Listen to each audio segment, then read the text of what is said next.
Okay, webinar 3 to kick off week 6, where we are introducing the pillar, something that I like to introduce a lot of my clients to quite early on.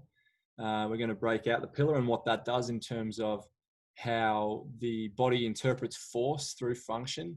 Now, this webinar was supposed to be including the pillar, the different postures and positions that the pillar goes through in relation to the ground, and the lower and upper body control zones through the limbs. But I'm actually going to make this a two-parter. So we'll get stuck into it and I'll go through what I'm going to get out of the two parts here. So part 1, we're looking to understand the 4 pieces that make up the pillar. That's number 1. And then number 2, we're going to be working to understand the 4 different postures in relation to the pillar and the ground. Then in part 2, which I will record and then shoot out later on, probably next week, so that we've got some easily sort of digestible pieces. We're going to understand the lower and upper limb zones of control and how force is navigated through those in relation to the pillar, understanding how we can manipulate these zones and the pillar across the 4 different postures, which is just positions that we'll be breaking out in this webinar on the pillar, and how we can sort of understand the ways that force is manipulated throughout our torso. So let's dive into the pillar. The pillar is defined by 4 key structures that bridge the appendicular and axial skeleton, each as important as the next. So each of these 4 pieces, they work together to bridge the gap between the appendicular and axial skeleton. Like any system, this system is I guess a chain link. And any of those links, if they stop doing their job, then this pillar, it will break down, and what we'll get is force bleed. So we'll have force coming into the pillar via the lower limbs, for example. So when we're standing there, we're expressing force through the ground, and the force is coming back up into our legs and then being interpreted by the pillar. And those 4 pieces of the pillar, we've got our pelvic girdle, our spinal column, our rib cage, and our shoulder girdle. So what we're looking for, I guess, in terms of any kind of development in and around the gym, if it's clinical or if it's coaching, if it's athletic or if it's non-specific, we want to be developing function around a pillar that is able to navigate the force that's coming in from the ground, and then being able to interpret that force, the data that comes into the spinal column, the nervous system, and then sending that output to a specific part of the body that we can measure as a pattern. So what we're looking for is objective measurements or objective behaviors that the pillar is interpreting as force, and then it is responding to in a way that is task specific, which is essentially what we call function. So we are wanting a functional pillar based on the task that we are specifically asking our nervous system to do. So when I pick up my cup from the bench, I don't really think about it, but if I slow things down, what I'll feel is that I actually can't pick up the cup unless the hips that I have sitting on the chair and my spine that I have being supported by my hips stabilize a little bit. So that's me creating force through the thing that I'm attaching myself to the ground with, which is either the chair or my feet. I'm having to create a little bit of force there, which is being interpreted by my pillar, these 4 pieces, my pelvic girdle, spinal column, rib cage, and shoulder girdle. The less these move when I'm trying to express a pattern through one of my appendages, the more quote unquote force I will be able to express through those patterns. When we get force bleed, that's when one of these 4 parts starts moving throughout or before the pattern has been initiated. Force bleed is just another way of looking at compensation. In order to truly understand the ramifications of what compensation could cost us, though, within a performance bandwidth, within an output, we can look at it as like an energy leak into a plane we are trying to absorb or transmit force from. So if I'm trying to pick up my cup from the sagittal plane, then based on what we talked about in the last module, module on where we talked about stability, dynamic and static stability. Static stability is me trying to express movement in no plane with a specific body part while I express movement in one or more planes with another body part. So if I'm picking up my cup, I want my shoulder to be expressing force within the sagittal, frontal, and rotary plane to create movement for the cup. But I'm wanting the rest of my body to express static stability. I don't want to be moving in any of the other planes in order to pick up the cup. If I do, that could be seen as a compensatory pattern. So I'm levering the cup off the table because I potentially don't have control over the rest of my body. I don't have a firm base of support to be building movement off. This is force bleed or compensation. And you can actually see this a lot in loaded compound movements like deadlifting, squatting, and bench press as parts that are moving that shouldn't be, which again is what we talked about last week, or in the last module, I should say. So let's move on into the nitty gritty of the pillar. Let's go through these 4 parts. So we've got the pelvic girdle here, as you can see. The pelvic girdle is essentially, let me pull up my laser pointer. All right, is essentially these 2 halves of the pelvis and the sacrum. So the sacrum is a part of it, even though the sacrum is part of the spine. The sacrum is included because the gap between the sacrum and the ilium, the ilium is so small that it's almost joined. There's very small amounts of movement that can occur, and we can assess this movement. But the counter nutation and the nutation that occurs at the sacrum actually affects the way that the pelvis posteriorly and anteriorly tilts. So I count the sacrum as part of the pelvic girdle, just as I count the spine and its attachment to the pelvis as part of the spine. So what we're looking for here is the 2 halves of the ilium, and we are not including the femurs here. And the reason we're not including the femurs here is because force travels through the femurs into the pelvic girdle, and the pelvic girdle is what creates that platform of stability for these femurs to move off. So when we think about movements like hip extension, hip flexion, or abduction, they're happening via the femur, which is a moving part, and we should be seeing little to no movement at the pelvis because we're wanting to create a firm base of support. Now, if we're only moving or flexing one femur, then the other femur shouldn't be moving, or it should be moving a very small amount, because we're trying to navigate the force coming from the ground into this femur while we allow for this femur to be pulled away from the floor. So we should have some moving and non-moving parts moving around parts that aren't moving. Let me say that again. That didn't really make sense. We should have some moving parts. So let's say it's this femur moving into flexion, while we have non-moving parts, the pelvic girdle, creating stability, and the femur on the other side creating stability into the ground. This is why the pillar is so important, and this first piece of the pillar is so important, because it's the first stop, essentially the first main stop between the ground and the spinal column. So we've got the pelvic girdle. It integrates the 3 pelvic bones with femur and spinal column. That's the SIJ that I was just talking about. And it produces and absorbs force through the lower quarter. And as I said at the start of this, I'm going to take the second part of this and we're going to talk about the lower and upper quarter control zones. But just understand that these femurs, they're not a part of the pelvic girdle. They actually move independently of the pelvic girdle. The pelvic girdle is stable to create a platform for the femurs to move off. Okay, we're moving into the spinal column. So this is a nice, easy one. Transmits force from the lower and upper quarters. I'll touch base again on this in 2 more slides, but just understand that the spinal column bridges our lower and upper body. And that's very important to understand. All of the muscles that we call our core that attach to our spine and our ribs also attach to our pelvis. So those bands of muscle create lines of force to either be pulled or lengthened, or for force to travel across.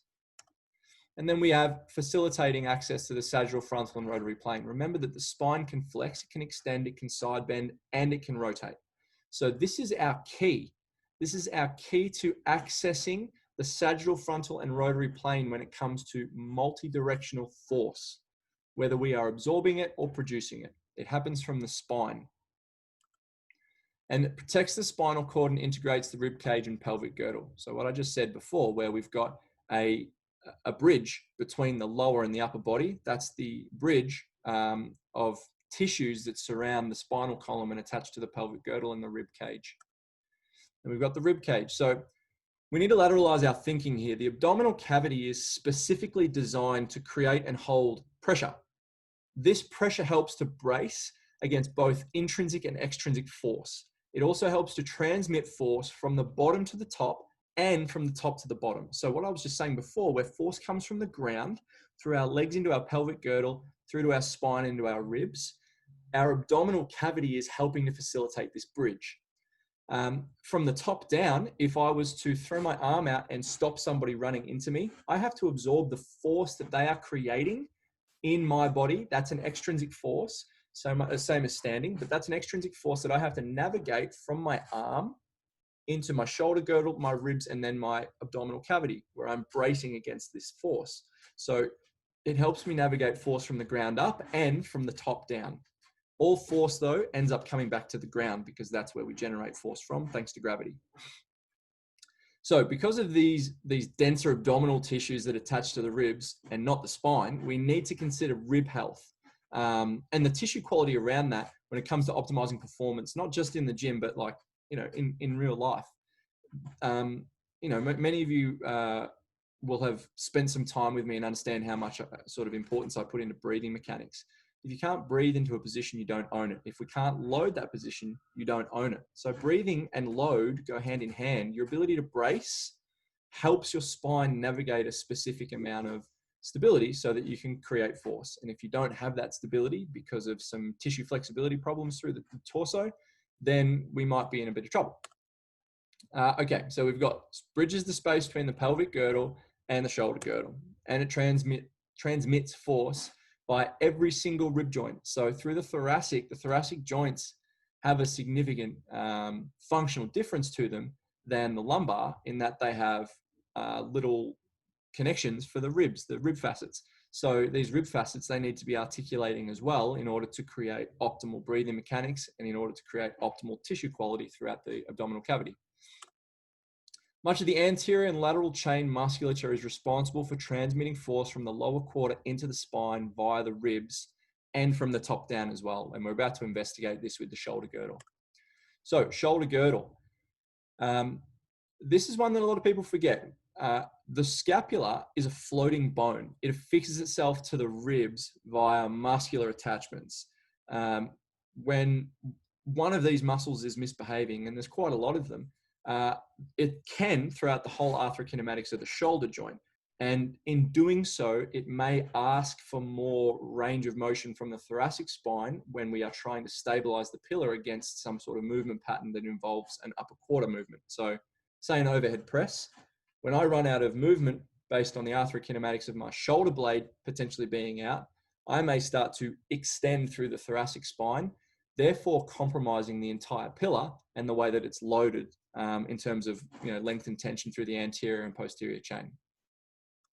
So integrates the humerus, ribs, and spinal column, what I was just saying before, where if someone's running into me and I throw my hand out to absorb the force there, I absorb that force through my hand, through the metacarpals of my hand, into my ulnar and my radius, up into my humerus, into my glenohumeral joint, and then into my shoulder blade. All those muscular attachments that fix my shoulder blade to my ribs then help me navigate that force into my ribs, into my spine, through to my pelvis, into my leg bones, and then down to the floor. So it's very important that we have a good understanding of the function of the upper quarter as much as the lower quarter, and that starts with the shoulder girdle. So it produces and absorbs force through the upper quarter. When we are producing force and we are standing, we are producing force from the ground, through the legs into the pelvis, up into the spine, the ribs, creating stability through the shoulder girdle, and then I'm expressing that force through my humerus. So that's an important one to consider. Okay, so now we're looking at posture, and I'm glad we've got Alex in here because Alex can help me answer these questions. So, Alex, my boy, can you help me define posture?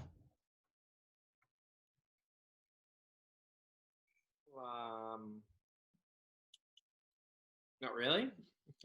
Yeah. It's a really hard one to define, but it's something that a lot of people talk about when clients come and see me either as a clinic in a clinical setting or as a coach. They'll always say to me, "I've got to improve my posture," and I don't like throwing them under the bus, but it's an interesting conversation to have with a client. Can they define posture? Can they define what good posture is, and can they define what bad posture is? This is a little snippet that I grabbed from AtlanticChiropractor.com, and it shows us, several different types of posture, and they're labeling them good and bad: sway back, hollow back, rounded shoulder, flat pelvis, and military posture. Now, they haven't labeled these good or bad, but I'm assuming that they're suggesting that this military posture is a good posture and these other ones aren't so great. I'm not sure. I haven't got context from it because the article wasn't, super clarifying on that. But what we do know is that posture is just defined simply as a position within a pattern. Posture is neither good nor bad. It's just a position. And that position is dominant based on task-specific patterns that have taken this person into this position, or based on congenital, so that's to say genetic birth-related complications that you can't control. So if somebody has bad posture based on task-specific patterns that they do day to day, so say a truck driver who sits a lot and has to move bins around a lot, so they're a garbage truck driver, or a desk worker, or they're a gardener, they're going to present with specific postural adaptations that are neither good nor bad. They just are based on the day-to-day activities they find themselves doing. It's not our job to say what is good and is bad posture unless this person has a specific orthopedic limitation. So perhaps it is birth related, or perhaps they've had an injury and that trauma has created a new position. But all your posture is just a position within a pattern. And most of the time, that position is a position of ease. So we are looking to find ways to challenge people's position of ease and improve their way to navigate force based on how we can, help them navigate the pillar. If we can get them touching base with their pillar and changing the way that they feel their posture through positions, or their positions through a pattern, then that will make them better at whatever they want to do. So the way you navigate from position to position can simply be defined as poise or clean motor control. I like to categorize the two as posture is a snapshot in time. So that's a position in a pattern. And poise is how cleanly you move from position A, so the starting position, and position B, the ending position. So if we're talking about a deadlift, as soon as you touch the bar and load yourself, that's position A. And then you move the bar off the ground and you come into your end range, that's position B. So you're not showing me posture until you stop moving. At position A, you'll be in a specific posture, and position B, you'll be in a specific posture. But it's the way that you move between position A and position B that I call poise. That's what helps me dictate the way that I'm going to coach you. Are you somebody that needs to be corrected, or are you somebody that doesn't need to be corrected? Are you lifting a specific way because you're trying to take advantage of levers? Or are you lifting a certain way because your body just doesn't know better? And it's these kind of conversations that I like to have with coaches and clinicians to challenge the way they think about posture and how it's categorized in our industry, and whether or not posture is bad or good. And we can talk about, deadlifting with a rounded back. Some of the world's best deadlifters have deadlifted with a rounded back. And there's a lot of literature to suggest that it's not as bad as what people seem. But then if you were to get somebody new to deadlifting coming into your gym and deadlifting with a rounded back, that might be bad based on their ability to interpret the different positions that they are finding themselves in from position A to position B. It's that poise that typically gets people into trouble, rather than the posture or positions that they may start or may end in. I'm not saying that's the be all and end all, but it's a way to think about it. It's very rarely a position that makes you injured. It's the way that you navigate that position. So perhaps there are no good and no bad postures, just more ideal and less ideal task-specific positions within a functional pattern. And this is the thing that I like to challenge a lot of clinicians and coaches with, because you see, golfers do a single leg deadlift to pick up a ball out of the hole. And the way that they do it isn't necessarily functional, but it is functional for a golfer to pick a ball up that way, because that's the way that golfers pick a ball up. So to deem it dysfunctional, but it's a sports-specific pattern for them, would be irrational and a quick way to make yourself quite unpopular with golfers.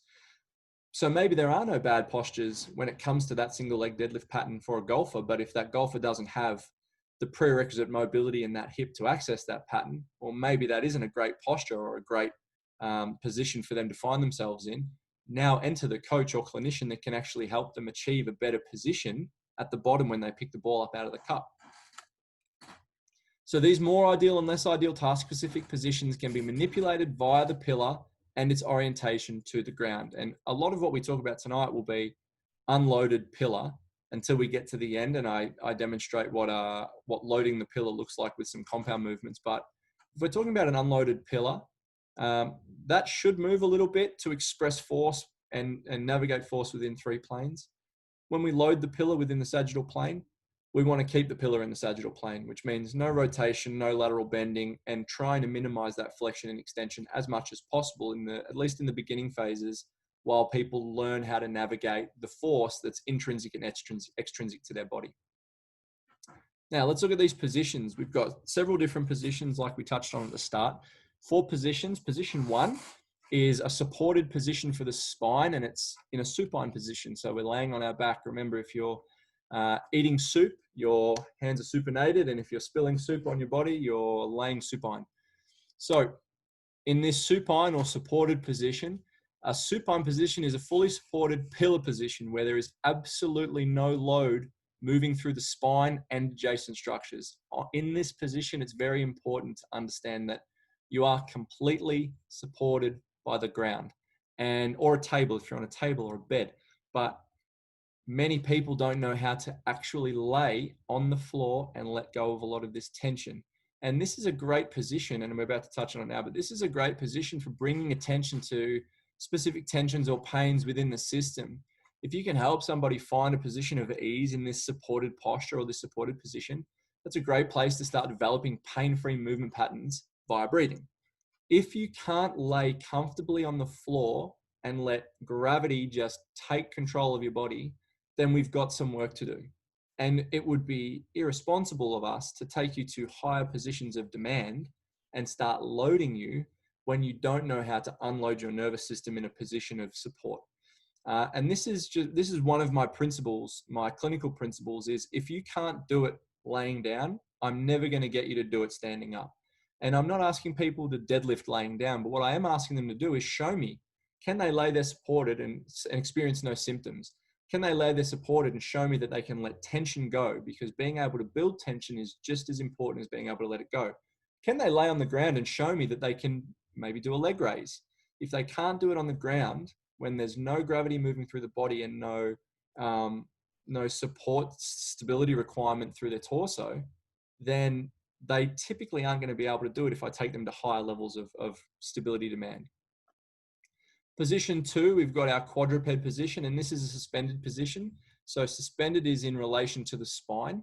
We are suspending the spine from the ground, and we are anchoring it via the arms and the legs. So if we were to go back to what we were talking about at the start, how the pillar is supported by the femurs and the humerus, both humerus, then this is a great way to start building that feel around this position. So the spine is now suspended against the ground and it's experiencing some load. It's a little bit of shear load, but it's supported by the arms suspended above the ground. Suspended position is a posture that introduces some partial weight bearing through the spine via the shoulder girdle and pelvic girdle. These pieces do not move. They hold the spine in place. The arm bones and leg bones move. This position will challenge the nervous system's ability to create anti-flexion and anti-extension moments as you align the pillar against gravity. So when this video is finished, or if you're watching it after the fact, feel free to pause it, jump into a quadruped position, and feel the way your body navigates force through the floor from both your arms and your legs, and the way that you can shift your balance across a very broad base of support.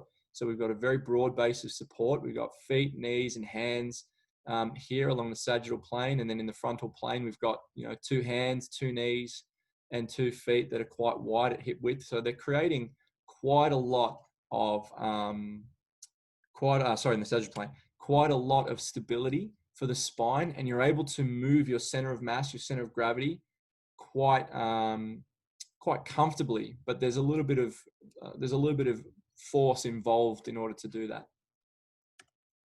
Okay, now we move into position 3A, which is a half kneeling position. This is a stacked position. Introducing kneeling positions creates a more challenging stimulus for the nervous system to manage over a slightly narrower base of support. So we've taken the hands away and we're a little bit more midline here. So we can still go hip width. This girl's hip width, but she's only got 1 foot, 1 knee, and a bit of foot out the back there. If you want to change the support, like the stability requirement here, you can put this foot into dorsiflexion and pull the toe into the floor. She's quite currently in plantar flexion. So she's only got really 2 bases of support and a little bit of proprioception back here. But if she was to pull her toe up towards her shin, she creates a different length tension through the hip, which creates more support. So this is actually quite an interesting and diverse position where you can challenge stability through the upper and lower body just by changing something as simple as this back foot. It also introduces end range hip extension into the picture, asking the brain to create static stability at end range hip extension, which is what we spoke about in the last module, how the difference between static, which is, and I touched on it again in this, which is to say I am not moving apart while other parts of my body move through ranges of motion through any of the three planes, or dynamic stability. I am only going to move this part through one plane of motion while I resist movement in the other two planes of motion. So here in this half kneeling position, we're actually asking for dynamic hip stability, static hip stability at this hip as it's in end range extension. However, what if this individual was missing end range hip extension on one or both sides? So Alex, I'm going to ask you again because you're the only one that came and I love it. If this lady is missing hip extension, what do you think she's going to struggle to do in this position? Well, it will play effect in any other movement you're going to have elsewise. So whether like a landmine overhead press, it will have, because there's a weak link in the chain, it will, something will be compensating. Definitely, man. Definitely. So if she is missing some hip extension here, she's going to find it really hard to just be sitting here at body weight in this hip extended position. And then it'd be negligent to go and load her and expect her to express a clean pattern like an overhead press or a split squat or a lunge in this position because we know that she's missing it. And if we know that she's missing it and then we go and load it and expect to be able to progressively overload this stimulus over a mesocycle or a microcycle, that's bad coaching. And it's not great from a clinical standpoint either, because if as a clinician we let an individual, whether they're an athlete or not, leave the treatment room with this handbrake on and give them back into the care of their coach and don't cover all these bases, then that coach, if they don't have a strong system in place to catch something like this, may just go and load them in a position that they don't own. And if they're in a return to play setting based on sort of returning to rehab, then losing or having this hip extension deficit, that's a hamstring strain or an ACL waiting to happen right there, because you're unable to express clean force as you run, as you stop, and as you cut and change direction. So, a lot of stuff to think about there. All right, let's move into position 3B, tall kneeling. Stacked again. So we are stacked because we have stacked the spine over the hips. I don't know if I touched on that in position 3A, but we've gone from supine to supported and now stacked. They're all S's, easy to remember. Further challenging the nervous system's ability to stabilize over a narrower base of support than the half kneeling posture. Now this is narrower because we haven't got the leg out the front stopping the weight transfer from front to back. So we haven't got this ventral and dorsal stability anymore. We've only got lateral stability here, and we are asking the muscles through the anterior aspect of the body to assist in creating an anti-flexion movement and an anti-extension movement through the posterior. So we are using a lot more of our hips here and our spine. But again, I'd ask the same question. If we're missing hip extension, this tall kneeling position is going to be a nightmare, and we're about to touch on that. So transitions between half kneeling and tall kneeling can be great ways to build motor control deficits in hip extension. As one leg moves into flexion, the other must demonstrate static stability. So let's take it back real quick. If we are moving from this position to this position, the hip that doesn't move, so in this case, it'd be this lady's left hip. Is that her left hip? Yeah, it is. She's black on black. Her left hip can't move. It has to stay still. If she moves laterally in order to get her leg around, then she's just shown that she can't create static stability at that hip, and she's just abducted her hip to create range for her right leg to flex. And this is a very common compensation that I see when somebody can't comfortably control their hip extension and static stability. This is very programmable, and it's a great constraint to set up, say, a foam roller right here next to her hip and tell her not to knock the foam roller over. That's going to force her brain to think of a new way to stabilize that hip. But only if we take away the thing that might be restricting our hip extension, which could be a mobility, flexibility issue, which we touch on in this webinar. Covered all the bases. It's like I planned this. Okay, so here's a question again for you, Brino. Would half kneeling or tall kneeling be a more optimal place to begin patterning overhead work for a beginner or early stage upper limb rehab client? Would half kneeling or tall kneeling be a more optimal place to begin patterning this work? Oh, Jesus. Initially, I would suggest half kneeling. Okay, why do you think half kneeling, bro? Because of the broader base to go off. Hell yeah. Yeah, that's my answer. I love it. You're right, man. You're right. You're absolutely right. This is a narrow base. You don't have that anterior to posterior support that you do when we are in a half kneeling position. Should we go back? That you do in this half kneeling position. This is a position that's a lot more comfortable for the spine or for the pillar to be in to express movement off these upper limbs. So it's a great place to start patterning this work. Good from you. And then we move into our last one. So position 4, we're standing. We're designed specifically with unilateral locomotion in mind. This is walking, jogging, and running. And that motion is based off shifting our center of mass easily over an extremely narrow base of support, which is what our feet are. And if you're playing at home after the fact, you go from a quadruped position and try and shift your weight forwards and backwards. You feel your body works relatively hard to do that because there's a lot of weight to shift forwards and backwards. When you go into a half kneeling position and try to shift your weight forwards and backwards, it's a lot easier than when you're in quadruped, but you're still having to work to coordinate the front leg pulling you forward and the back leg pushing you forward. Tall kneeling is a little easier because the bases become narrow. You actually feel like it's very easy to tip forward, and it's quite hard to tip backwards based on your base of support. When we go into standing, it's very easy to navigate your center of mass forwards and backwards because your feet are so narrow. And it's purposely designed that way because we want to be able to take off at a run at a moment's notice. We want to be able to step away from something very, very fast. And we do this by pressing off very narrow bases of support and then using the rest of our body to create motion or control of motion as we generate that stability with our center of mass and our center of gravity.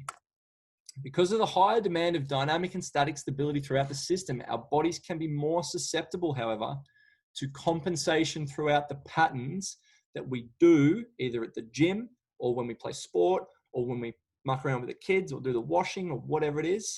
These patterns in order to maintain our center of mass and our center of gravity. So let me reiterate this. The body is a system of chains. When one of these chains breaks down, we know that another chain will start working harder to compensate. This is compensation. We've just explained how hip extension in a standing position can affect your ability to access an overhead position in a tall or half kneeling position based on your ability to create stability. If you're in a standing position where we already have a really small, narrow base of support and we are already in quite a high demand of dynamic and static stability, and then you go and try to express a performance output like a run or a jump, and you are missing pieces of the puzzle, missing pieces of crucial mobility, then there are going to be parts of this system that work too hard because other parts of the system can't work at all because we are on a really narrow base of support and there's quite a high demand on the nervous system for dynamic and static stability based on what we discussed in the last module. So this enforces the principle we discussed in week 1, module 1. The path of least resistance is not always the path of most efficiency or effectiveness. Just because your body is good at doing something doesn't mean that it's good for your body. And I use this example all the time to make people understand. You first light up a cigarette and smoke it, you start coughing your guts out. After 3 months of smoking, you stop coughing. Does that mean that you got better at smoking? Yes. Does it mean that smoking is good for you? No. It just means that your body has adapted to a specific thing. Movement patterns are the same. Just because something doesn't hurt doesn't mean there's not a better way to optimize it. And just because something is hurting doesn't mean that you have to stop doing it. But we always try to listen to the signals our body's telling us. If you're hitting plateau after plateau after plateau in your strength work, you probably don't have a strength problem. Or you've got such a good coach that they're able to navigate these ebbs and flows really, really well. But if you're running into the same plateau over and over again, you probably don't have a strength problem. You probably have a movement problem and it's manifesting itself as a strength problem. If you have a pain that will not go away, pain is just a signal that something needs to change as per week 1. So instead of doing the same things that you've been doing, try to change things up a little bit, even if it feels challenging or if it may increase symptoms, because at least it's changing the way that you were doing it. It's taking you off the path of the least resistance. So sometimes a little bit of resistance is good, just to challenge the norm. All right, let's manipulate these positions and have a bit of a look at how I would go about programming some of these. So we've got general movement patterns, GMP, are a summation of parts working within patterns that are made up of these 4 positions or postures. Position 1, supine. Position 2, suspended. Position 3A, stacked, and 3B, stacked. So that's your half kneeling and your tall kneeling. And position 4 is standing, nice and easy. General physical preparation, or GPP, programs should look to encourage manipulating load across all 4 of these positions, particularly if a screen has revealed a deficit in specific areas of movement. This is why I always emphasize screening movement patterns. I use FMS, not because I think it's better than anything else. It's the system that I like to use because it's really easy, it's really reliable, it's really repeatable. I like how objective you can make it. And all I use it for is just to see if someone can or can't do something. And if they can or can't do it, does it hurt? It's super easy. It doesn't make me better than anyone else that uses a different system. But I just need to understand that if someone's using a different system, am I able to get to the same heart of the problem that they found in their assessment or their screening? I should, because we should be trying to keep it as objective as possible. I just like to use the FMS, but I would encourage anyone to get their hands on a good screening system, use the screening system, get really familiar with it, understand the terminology, learn the principles of movement and physiology, and then be able to have a conversation with either your athletes or your clients or other coaches and clinicians based on what you find in that screen, so that we can move forward and encourage manipulating load across all 4 of those positions we just talked about. So let's look at an example here. Mitch isn't here, but it's a shame because this one was directed at him. Mitch is missing hip extension on one side of his body. Very important. This lack of hip extension means he does not qualify for bilateral compound lower body lifting at this stage, because his body cannot access the end ranges in order to load them effectively and efficiently. Does this mean Mitch does not lift? Absolutely not. What this means is that Mitch does not qualify for a bilateral compound lower body lift, such as a conventional deadlift. And we base that on how he presents in his screen or his assessment. And I like to encourage people to screen themselves at the start of every session based on the things that I know they're bad at and that they know they're bad at. So for example, let's say that I've assessed Mitch and I know that Mitch struggles to touch his toes. So Mitch has a problem expressing clean hip flexion. I've assessed him and I found that it's due partly because he's got a posterior flexibility issue through his tissues, but that's mostly because he's got a pelvis that's tilted forward. So he's actually got a flexibility issue through the front side of his pelvis, or through the front side of his legs, but he feels it in his hamstrings. And he's also got a little bit of a stability issue where he can't create stability on a pelvis to allow him to flex his spine forward and shift his weight. So he's shifting his weight too far back and creating too much movement at the pelvis rather than the spine to touch his toes. And this affects his ability to access the first position in a conventional deadlift, which affects his ability to break the floor with force. And so what we've found is that when I go and assess his hips, it's actually a hip joint and a posterior hip tissue flexibility problem. So it's his glute med, glute min, and a little bit of piriformis that like to lock up. And it's always in the same hip. And we've attributed it to a lot of the way that he stands and some of the ways that he sits in his car and stuff, but it's there. And if he doesn't manage it, it's going to affect his ability to access patterns within his session. Step 1, we assess the hip. We just did. And 5, find whether or not Mitch has a joint or tissue mobility, flexibility restriction. This requires some upskill for coaches, but can be part of many clinical degrees. Part of many clinical degrees. Say that 5 times fast. As a coach, I spent time learning these skills, and I could recommend you go and, if you want to do this stuff, you could do SFMA, which is a part of FMS. So that's the clinical selective functional movement assessment. Parts 1 and parts 2 gave me a little bit of hands-on skills to learn these assessment skills. But essentially just going and doing, some remedial massage therapy, and then now into myo, and then maybe physio or osteo, I'm just building my library of hands-on tools that help me get to the heart of a problem. Does this person's joint move? Yes or no? If it does, then it can't be a joint problem. Is the tissue around the joint flexible enough for me to move the joint without impairment or without me running into restriction? No, it's not. Well, then it must be a flexibility issue of the tissue. That's so easy, and we're about to break that out now.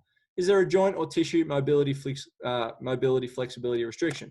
If yes, you treat it. Or if you're a coach, then you encourage them to self-treat.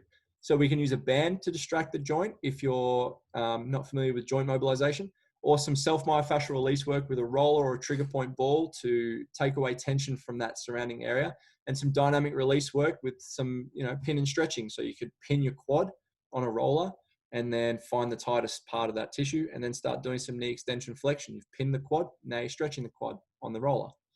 Then go back and see if you've made a change to the thing that you just assessed. So let's see if Mitch's toe touch has gotten better. If you find that there isn't a joint or tissue mobility restriction in the area that you've assessed, then either your initial assessment of the hip was not correct, or there's a motor control problem at the hip, or there's a mobility restriction in another part of the body within the affected pattern. So if we think about a toe touch, we've got a spine that's trying to flex, we've got a weight shift that's trying to happen through the lower quarter, and we've got femurs that are trying to flex within the hip, the pelvic girdle. So you could go and assess the spine if you're qualified or you're savvy enough to know how to assess the spine and see if it's flexing or rotating. And if you find that it's not, or you find some mobility restrictions through maybe the abdominal cavity, let's go and treat them with some gut smashing and see if we make a change. If you make a change, go back and assess the thing that you just, that brought you here in the first place, which in this instance was a toe touch. Step 2, if you have treated the mobility issue, reintegrate the new mobility into the nervous system with a movement corrective. Now, here's an important caveat. A movement corrective would not be an appropriate prescription if there is a mobility restriction present. Why do you think that is, Alex? Read it back to me. A movement corrective would not be an appropriate prescription if there is a mobility restriction present. So what I'm asking there is, do you think it would be conducive for me to just give somebody a movement corrective without having properly diagnosed whether or not there's a mobility restriction there? It just doesn't make sense. Doesn't make sense. And that's the whole point of what Principles of Performance does, is we try to make sense of all of this. If you have a hip extension or flexion mobility dysfunction, and I don't assess whether or not it's actually in the hip and just give you a hip corrective and it's in the spine, and then you go and do your deadlifting, and then I go, great, you're strong. And then you go and play your sport and you go and cook yourself, and I haven't checked that spine, that's on me. And it's so easy to check. You just have to learn the rules. But once you learn the rules and you assess the parts and you find something wrong and then you treat it, now you can give them a movement corrective and lock that movement in. But you can't do it the other way around, based on the compensatory nature that we talked about, path of least resistance. The body will find a way to cheat to give you a pattern. It will always find a way to cheat. The best way to train is to find ways not to cheat, or if you're going to let someone cheat, constrain the movement so that you're exposing that nervous system to ranges it doesn't own so that it knows the difference. But if they have a mobility restriction, you just go and throw a movement corrective at them because you've been told that this is good for helping people improve their hamstring flexibility, and they don't have a hamstring problem, they've got a hip problem, and you're just lengthening an already lengthened hamstring, you're not making them better. Step 3, reinforce the mobility by progressing the stability requirements of the part. So in this instance, hip extension, to a position or a posture that the nervous system can only just handle. So if we take it back to last week, motor control can only be tested on the edge of the nervous system's ability to produce a static or dynamic stability of that part. So if we were to think about, we've just given someone a bit more hip extension and flexion. Now I want to go and ask them to do a static hip stability drill. So maybe a half kneeling stability position, and they're going to do a landmine press. I'm going to take them into their end range. Now that they've shown me they can control that lack of motion or that anti-motion at the hip, now I'm going to get them up and I'm going to ask them if they can do a single leg deadlift. And then I'm watching for when they run out of range, because when they run out of range, they're going to stop giving me clean single leg hip flexion. and they might start to rotate or abduct away from the midline, or they might start to adduct. When they start to do that, I know they've run out of really clean motor control. They've stopped giving me dynamic stability of that part, and they're now robbing stability from adduction or external rotation or abduction. So it's very important to understand that we reinforce the mobility by taking them to the edge of the nervous system's ability to produce no motion. So we want to move them into that point where they can't move anymore, or we want to hold them in the point where they shouldn't move and then see if they can hold that stability. So we respect the hierarchy of the nervous system. We do that by understanding that if we give a body part more mobility, we can't just expect it to go and have control of it. That's not how the body works, unless you've already had control of it before. So when we get new range, we have to load that end range, so that new end range, with a specific position or posture that challenges the static stability of that end range. So we are starting at the end range. Then when we have successfully loaded that static stability, now we can start creating a dynamic pattern so that that person can now navigate from position A to position B, which might be a new shoulder flexion range. And if they go past it, then they're going to start compensating. So we need to teach them how to build feel in these parts. If I give you more shoulder flexion and say, now find your end range, and you do the same thing you did before, I haven't made your shoulder better, because you haven't learned the difference between what end range here feels like and what end range here feels like. But understanding that end range always feels the same is very important. End range is end range. You can't move any more of that part. But the position itself will change based on how much range you get. So the more range you get, the less compensation will occur. We might not feel it at the part, but we might feel another part working harder to create stability when we give you more range. So we can progress all of these principles within a session, and these movement correctives can be superset with loaded variations that protect the nervous system from itself and those compensatory patterns, which we just talked about. So when you run out of range, something will compensate. When it compensates, you're no longer working within that performance output, that performance bandwidth. But when we take it back and we give you the range, and then we set the performance bandwidth and we ask you to work within that range, we're now locking in really clean movement that we can superset, either to give you more range for the next set of that movement that you're about to do, or to prepare your body for a movement within the next block, which we'll look at now. So we write the program. Mitch has a hip extension asymmetry, which we talked about. One side of his hip, one hip doesn't extend. So he hasn't got his clean hip extension, and he's losing his clean hip flexion as well due to a tissue flexibility issue at the same hip and posterior thigh. This is a real case study, and Mitch isn't in the Zoom call, but this is a real case study. This is Mitch Kennedy. Mitch has a lower body pull day, so he's got deadlifts today. His inability to access clean hip flexion and his inability to achieve end range hip extension means his starting position and his finishing position for the deadlift is compromised. So there's no way I would overload his conventional deadlift, because he can't achieve the start position and the finish position of the deadlift. Mitch has been working with me for a long time. He knows how to assess this for himself. So he knows now. But for someone that doesn't know, they're just going to walk in the gym, pick the bar up. So let's add a constraint. We set the load higher off the ground. We're still lifting, but we're setting constraints. It's a variation so that Mitch does not have to work harder than he needs to in order to access his end range flexion. So remember, if you're at your end range flexion and you're loading it, there is a length tension discrepancy there, and that is going to affect your ability to create force. If you are fighting to create force before you've even taken the bar off the ground, that's going to diminish your chances of success for the lift if you're a strength athlete, and it's going to increase your chance or your risk of injury based on how compensation works throughout your body, just because you aren't dialed into how your body feels around a specific position. So we ensure his preparatory phase of the program involves reclaiming some of that lost hip extension, and that he can control that hip extension throughout the session via several movement correctives we prescribe during his rest periods. So we're going to look at it now. This is an example of a lower body pull session that I might write for Mitch. So in his prep, we've got his A prep, which is Bretzel and self-treat, 2 to 5 minutes. I've been slammed by some coaches I know that say that I'm a little too conservative with my preps.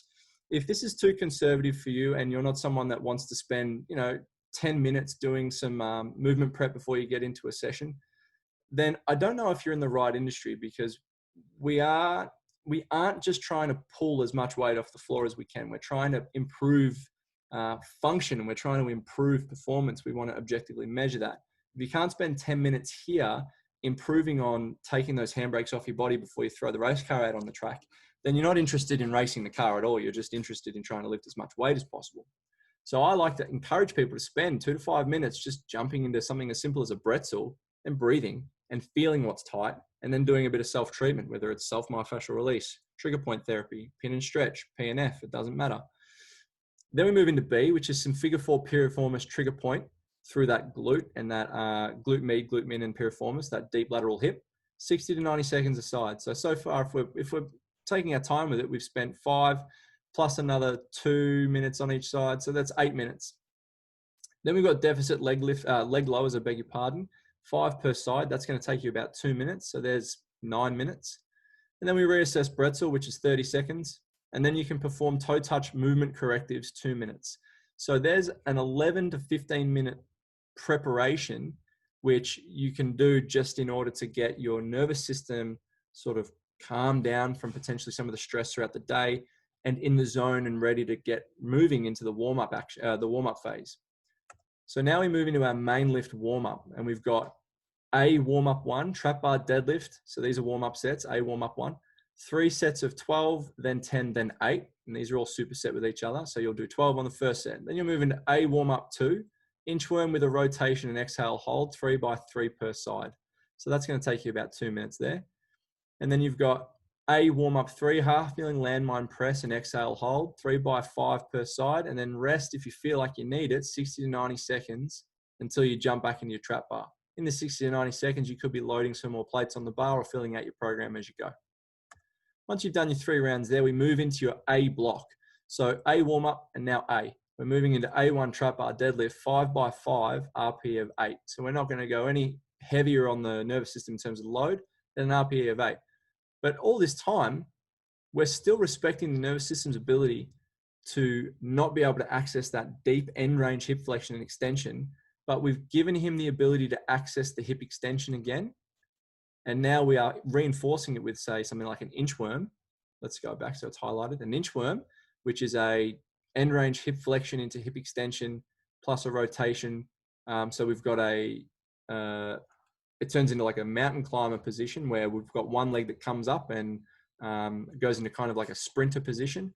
And then you rotate to create a lot of tension, fascial tension throughout the system. We're challenging your ability to access hip extension and flexion and spine rotation, 3 reps per side. So it's 9 reps total throughout this whole block. Plus we're going for some static hip stability and extension as you express a pattern through the upper body and prep your shoulders for the heavier deadlifts. So we've got so many opportunities here where we're improving on this deficit of a hip extension. Then we move into the A block, the proper, and we've got our 5 by 5. So we're still loading that lower body pull pattern, but we're a little bit higher off the floor. So the constraint is a trap bar. If you need to add a further constraint, put some blocks under the trap bar plate. And then we move into A2, which is a tall kneeling kettlebell front rack reverse Nordic. And the reverse Nordic is just a tall kneeling position. And then you bring your hips back into flexion as you sit your bum back on your heels and try to keep your pillar vertical. So you want to keep your pelvis, spine, rib cage, and shoulder girdle stacked. The only thing that moves is your leg bones. This isn't going to be heavy. The kettlebells, you're going to hold them in front rack so that you've got a little bit of extrinsic load on the nervous system for it to get a little bit of data, a little bit of feedback. And then we're creating a little bit of eccentric length through the front of the leg. It's super simple. And we're taking away some of the tone through the quads or the shortening through the quads that could be affecting Mitch's ability to access hip extension. So he could have an anterior thigh mobility restriction that's a flexibility issue. We're taking that away with some reverse Nordics. And then he's got his tall kneeling single arm kettlebell strict press with an exhale hold. So he takes one of those kettlebells, ditches it, and now he's in a tall kneeling position and he's pressing that kettlebell overhead and exhaling to ensure that he's creating as much tension through the pillar as possible. And we're doing that 3 per side at an RPE of 6. So the weight shouldn't be heavy because we're trying to encourage the nervous system to let a lot of that tension through the fascial slings through his torso into his shoulder go. All of that and we're doing it on a deficit of a hip extension that's been presented to me in the clinic or in the gym when I assess. And we can keep building on that as we move into our accessory or our supplementary aspects. But this is just problem solving 101. I start in the preparatory phase. Well, Mitch comes to me, he's got no hip extension and he can't access clean hip flexion. Well, there's no point in asking him to deadlift today, but I can still get him to do a lower body pull variation, which could be a trap bar, could be a rack pull. All I'm going to do is load the nervous system within the range he owns. And I'm going to build on that range away from load so that when he proves that he owns the load, it will make him stronger for when he goes and starts doing the conventional deadlifts than if I just load him in a conventional deadlift. And it's safer for his nervous system. And then once we've built through this prep phase, and we might do this for a week or two and I reassess and he gets better, then I can start to progress some of this stuff. I mean, maybe he likes the Bretzels and it helps him feel what's tight. Maybe he doesn't need to do the figure 4 piriformis trigger point anymore. Maybe he needs something a little more deep, or maybe he needs a banded hip mob. Maybe we can progress these deficit hip leg lowers to an active leg lower or something. Remember, this is in a supine position. So maybe we can progress this to a quadruped, a suspended position, or a half kneeling position, or a tall kneeling position. And then we just reassess, and then we can perform this toe touch, which is a standing movement corrective, which helps lock in all that mobility, because this is done standing, that's done standing, and that's done half kneeling. So we're in hip extension. That's done standing, that's done tall kneeling, that's done tall kneeling. So we're in hip extension here and we're in hip extension here. That's just problem solving 101. And that's a session that's built with a compound movement in mind and some correctives that are specifically designed to take away a handbrake that we've found in an athlete that likes to run, swim, and ride, and he wants to do some Ironmans, and used to play footy. So he used to run around a lot. If he was still playing footy and running around on one hip that doesn't want to extend, that's a potential hamstring or quad strain waiting to happen, or a potential knee or hip injury waiting to happen. So there's a little bit of problem solving put into play by manipulating those positions, those 4 positions, throughout half of a program. And then the other half of that program, just build around accessory movements for either the lower body pull or some upper body push.